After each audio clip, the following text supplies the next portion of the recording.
আপা বলো কি? জি আপা, ওই আজকে কি ঢাকায় সব জায়গায় মিছিল ইসের সময় কারফিউ শিথিলের সময় মিছিল করার নির্দেশ দিচ্ছেন? না, মিছিল না, যদি ওরা নামে টামে আমাদেরও প্রেজেন্সটা থাকা দরকার ওইভাবে। জি, কিন্তু মিছিল কি করবে? না না না না না, মিছিল করবে না। তাহলে মহানগর থেকে নির্দেশ দিয়ে দিয়েছে সব ওয়ার্ডে সব জায়গায় মিছিল করার জন্য, তাহলে এটা বন্ধ করাই না? দাঁড়ো দাও দাও, ওদেরকে কে বলছে মিছিল করতে? ওদেরকে মহানগর থেকে বলছে। মহানগর যে বলছে, তো মহানগরে কেউ না কেউ বলছে তো। জি জি, সেটা একটু জিজ্ঞেস করো তো।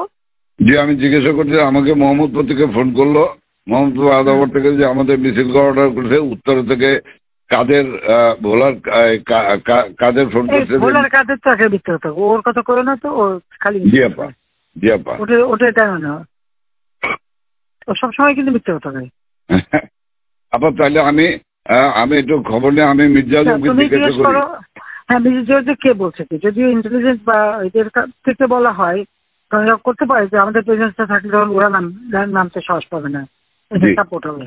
জি, এটা হতে পারে, বাট তাহলে তোমাকে একটু জিজ্ঞেস করে নিতে হবে। আমি ওদেরকে হেল্প করার জন্য হতে পারে, কিন্তু মির্জা আজমকে জিজ্ঞেস করে যে মির্জা আজমকে কে বলছে। জি, জিজ্ঞেস করে আমার জানাও। আমি জানছি।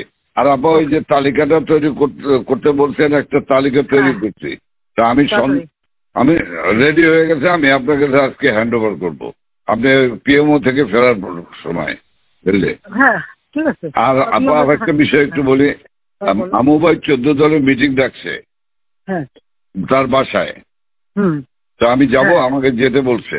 যাবা? আচ্ছা যাও। জি, কারণ সেদিন তো এটা খুব আমাদের ভালো হয়েছে, ওদেরকে ইনভলভ করে যে করলাম না, নাহলে মানে এটা একটা বিশাল কাজ হয়েছে আপা।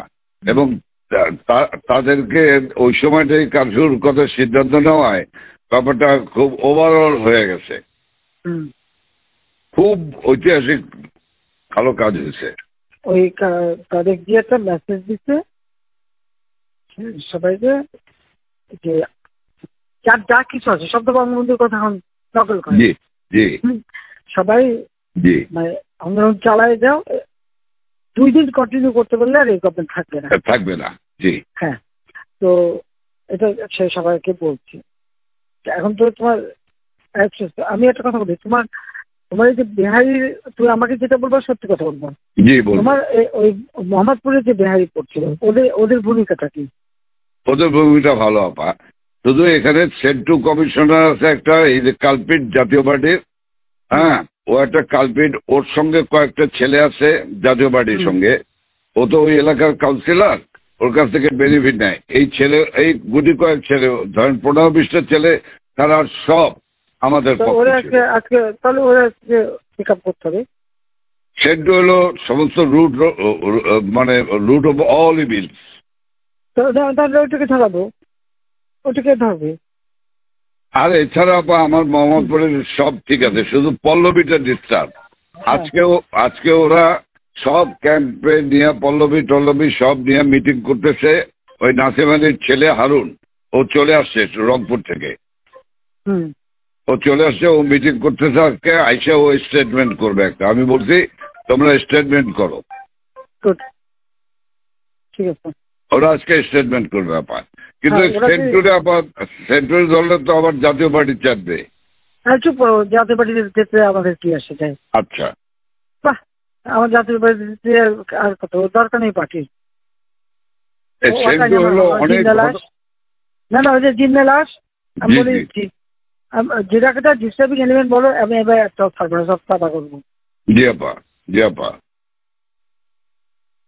একদম এবার ছাইকা ফেলতে হবে আপা। আমি তো বলছি ওই যে কুড়িল বস্তিতে সবগুলি যে ওখানে ঠুসে ওখানে থাকে, তোমার এই বিহারি বস্তিতে থাকে, আবার কিছুই না, সব জায়গায় একটু সার্চ করো। জি আপা, সার্চ করা। জি আপা, ব্লক রেড করতে হবে, জরুরি অভিযান। সেটাই চলতেছে এখন, সেটা চলতেছে, কিন্তু সেই সাথে জি আপা, বাসতে যেমন কিনতে বাবরে বাবা। আর আমি ওইটা খবর নিয়ে আজমের কাছে খবর নিয়ে আমি আপনাকে জানাচ্ছি। শব্দ দিক থেকে নাই। হ্যাঁ, তুমি আমাকে ওইটা জানাও, ওইটা খুব দরকার। হ্যাঁ, আচ্ছা।